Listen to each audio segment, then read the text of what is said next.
Olá, amigas, olá, amigos, bom dia, na paz do Senhor Jesus. Hoje, mais uma vez aqui para falarmos da palavra de Deus, para falarmos de Atos capítulo 13. Atos capítulo 13 é um capítulo muito importante, não que os outros não sejam, todos são importantes, mas cada dia o Senhor fala conosco de uma forma, de uma maneira diferente, né? Como nós estamos aqui para anunciar, e cada dia o Senhor revela-nos a tua palavra, o Senhor mostra como devemos ser, como devemos agir, como devemos fazer. E aqui nós vemos uma linda história, né, de Paulo, Barnabé, João Marcos, como o Espírito Santo, né, age no meio da igreja, como o Espírito Santo revela no meio da igreja, como o Senhor fala, né? É nossa posição espiritual, né? Como eu digo muitas vezes, nós não somos religiosos, eu recuso-me a ser religiosa.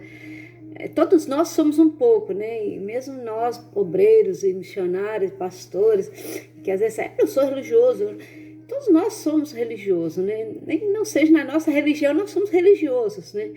E eu falo, o pior da religião é aqueles crentes, né? Aqueles cristãos que praticam idolatria, que praticam o paganismo dentro da sua própria igreja, né? Porque vem, não posso passar debaixo de uma escada, não posso ver um gato preto, hoje é sexta-feira 13, essas coisas assim que muitos crentes têm e às vezes nem se percebe, né? E não posso comer carne de porco porque faz mal e essas banalidades todas, né? E às vezes preciso descansar porque Deus mandou descansar, mas não lê a Bíblia porque Deus não mandou ler a Bíblia, né? Talvez. Então, assim, eu falo assim, eu sou muito a favor da lei, desde que você cumpra a lei. Mas cumprir a lei só naquilo que te dá mais jeito, né? É muito fácil, né? Pegar a Bíblia, escolher os versículos que me dá mais jeito, é muito fácil. Viver assim, cristianismo por metades, né? Naquilo que for melhor. Agora, eu tenho que viver o cristianismo por inteiro. Eu tenho que pegar a palavra por inteiro e aplicar essa palavra na minha vida. Lógico que nós não somos perfeitos, estamos longe disso, nunca o seremos, mas dentro do possível tentamos abrir o nosso entendimento, buscar de Deus o nosso entendimento, né, da palavra, daquilo que Deus tem para nossas vidas, né? Então aqui Paulo e Barnabé, eles são enviados em missão, né? Então eles são enviados em missão, enquanto adoravam o Senhor e jejuavam, o Espírito Santo, né, separa ali Paulo e Barnabé para a obra que o Senhor tinha chamado. E depois de jejuar e orar, eles impuseram as mãos e os enviaram. Então olha bem como que o Senhor faz. Depois de orar e jejuar, o Espírito Santo revela. Depois de orar e jejuar, eles impuseram as mãos.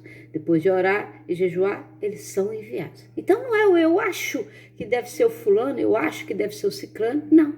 Nós temos que buscar de Deus a revelação do Senhor. E muitas vezes quem está à frente, ele precisa ter essa comunhão. O obreiro, o missionário, o pastor, ele tem que buscar do Senhor e não agir por conta própria.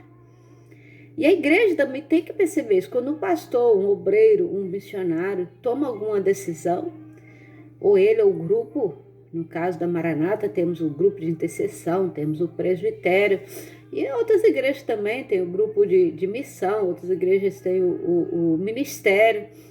Então é preciso agir no corpo, no corpo. E quando a igreja não quer agir no corpo, quando essa igreja não ora, não jejua, não busca, o pastor missionário ele precisa agir no corpo, ele precisa de orar, buscar e ter a revelação do Senhor. E muitos hoje usam a revelação, usam a palavra de Deus. Deus revelou isso, Deus falou. Tem que ter cuidado. Aí daquele que fala que o Senhor falou e não falou. E muita gente está brincando com revelação. Está brincando com revelação. Não brinque. Isso é coisa muito séria. E Deus fala conosco. Deus fala muitas vezes. A palavra diz que Deus fala muitas vezes, de muitas maneiras, de muitas formas, e que nós nem imaginemos como. Nem imaginemos como, mas é preciso ser experimentado. Jejua, ora, busca o Senhor, que você vai ser experimentado com a unção, com a revelação, com tudo aquilo que Deus faz nas nossas vidas. Então, em Chipre, né, são enviados pelo Espírito Santo, eles descem a Salônica e navegam para Chipre, Paulo e Barnabé. Chegando a Salamanca, programa a palavra de Deus, ensina a palavra de Deus, e João estava ali com eles como auxiliar, João Marcos. Estava ali sempre prestando um trabalho missionário também, como diácono, ali junto com Paulo e Barnabé, ou Saulo e Barnabé, né? Então eles viajaram e depois eles viajaram por toda a ilha pregando o evangelho, chegaram em Pafos, né? Eles encontraram encontraram um judeu chamado Bar Jesus. Ele praticava magia, ele era um falso profeta, né? E eles pegaram ali o bicho logo de frente, né? Eles vieram sobre ele, ele era um falso profeta, imediatamente vieram sobre ele névoa de escuridão e ele tateando procurava quem o seguisse pela mão, né? Então aquele mágico, né, ele ficou cego por algum tempo, né? Ele ficou cego por algum tempo, ele desceu sobre os seus olhos uma névoa e ele era assessor do procônsul Sérgio Paulo. O procônsul, sendo um homem culto, mandou chamar Barnabé e Saulo porque queria ouvir a palavra de Deus. Mas Elimas, o mágico, lembra do Elimas, o mágico? E ele, o significado do seu nome, opôs-se a eles e tentava desviá-lo da fé. Eles tentavam desviá-lo da fé, desviar o procônsul da fé.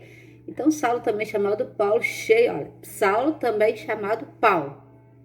Depois nós vamos chegar lá. Saulo, também chamado Paulo, cheio do Espírito Santo, olhou firmemente para Elimas e disse: Filho do diabo, inimigo de tudo que é justo. Filho do diabo, inimigo de tudo que é justo. Você está cheio de toda espécie de engano e de maldade. Que ele estava tentando desviar o procônsul, porque o procônsul queria que Paulo e Barnabé orassem para ele, né? Então, quando é que vai parar de perverter os restos do caminho do Senhor? Saiba agora que a mão do Senhor está contra você, você ficará cego, incapaz de ver a luz do sol durante algum tempo.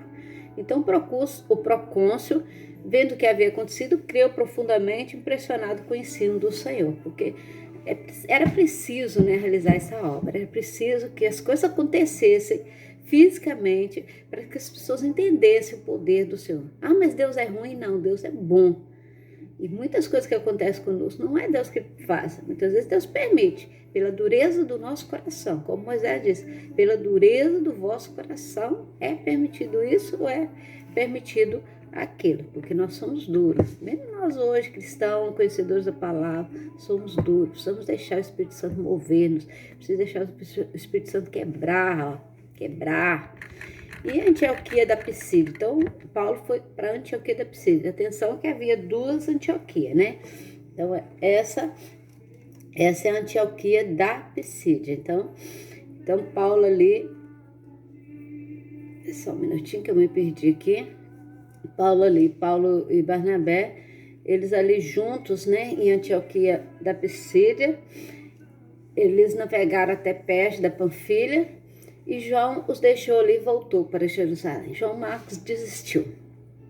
Era muito trabalho. João Marcos ainda não tinha muita experiência com o Senhor. E Paulo amava muito João Marcos. E João Marcos desistiu de continuar a obra missionária e volta para Jerusalém, né?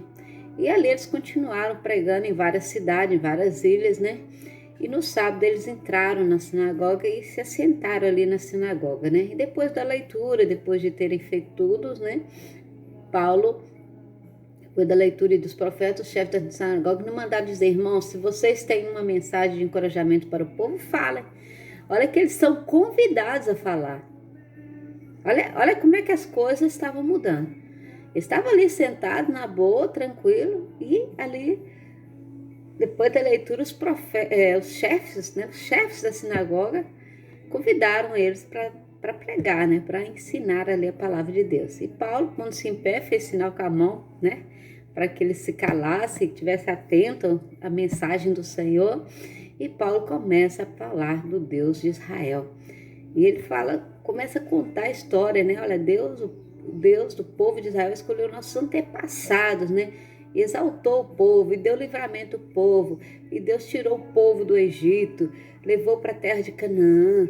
Ele usou, né, os profetas, ele usou Saul, ele usou Davi, e Paulo ali começa a contar como o povo sempre rejeitou o Senhor, né? Desde ali da saída do povo do Egito, o Senhor bramando, o Senhor livrando com fortes mãos, e o povo idolatrando, o povo rejeitando o Senhor. E ele fala sobre da descendência desse homem, trouxe para Israel o Salvador, que é o seu Jesus, né? Então, da descendência de Davi, ele trouxe, né, o seu Jesus para que morresse na cruz, que fosse ressuscitado por vocês, e vocês assim ainda o rejeitaram. Então, essa carga de rejeição vem lá do passado até hoje. Então, Paulo estava explicando para ele aquela sequência de rejeição, né? E fala sobre o batismo de João, que antes do seu Jesus, João estava preparando ali o povo, batizando, né, para o arrependimento, mas veio Jesus e batizou com o Espírito Santo. E quem vocês pensam que eu sou? João Batista disse que, e Paulo ali fala, olha, João Batista disse, quem vocês pensam que eu sou? Eu não sou como vocês pensam, eu não sou Jesus, mas eis que vem depois de mim aquele cujas sandálias eu não sou digno de desatar. Então Paulo continua ali pregando e falando até na hora da ressurreição de Jesus, né? E como o povo havia rejeitado Jesus, como Jesus havia morto na cruz, posto no sepulcro, ressuscitado, né? E Paulo diz assim, nós lhe anunciamos boas novas, que Deus prometeu aos nossos antepassados. Ele cumpriu para nós, os seus filhos, ressuscitando Jesus, como está escrito em Salmos, né? Então, Paulo vai fazendo parâmetro de Salmos, Paulo vai fazendo parâmetro de Isaías, né? Falando tudo, as promessas que Deus tinha feito, todas as promessas que Deus tinha cumprido, né? Através de Davi, né? E que tudo aquilo que Deus prometeu, que Jesus não sofreria decomposição, que Jesus não quebraria nenhum de seus ossos, né? Como que as leis de Moisés se cumpriram, né? E ele chama a atenção daqui para olha, cuidado para que não se cumpra em vocês o que os profetas disseram, né? Que são escarnecedores. E quando Paulo e Barnabé estavam saindo da sinagoga, o povo os convidou a falar mais a respeito dessas coisas no sábado seguinte. Eles tinham desejo de ouvir a palavra de Deus. Aquele povo estava se convertendo, estava tendo o coração quebrantado. E eles tinham desejo, olha, volta sábado, fala de novo para nós, né? E no sábado seguinte, quase toda a cidade se reuniu para ouvir a palavra de Deus. Quando os judeus viram a multidão, eles ficaram cheios de inveja, blasfemando e falando contra eles, né? Incitaram as mulheres a falar contra eles, né? E Paulo cita novamente a palavra de Deus e fala para eles, olha como está se cumprindo.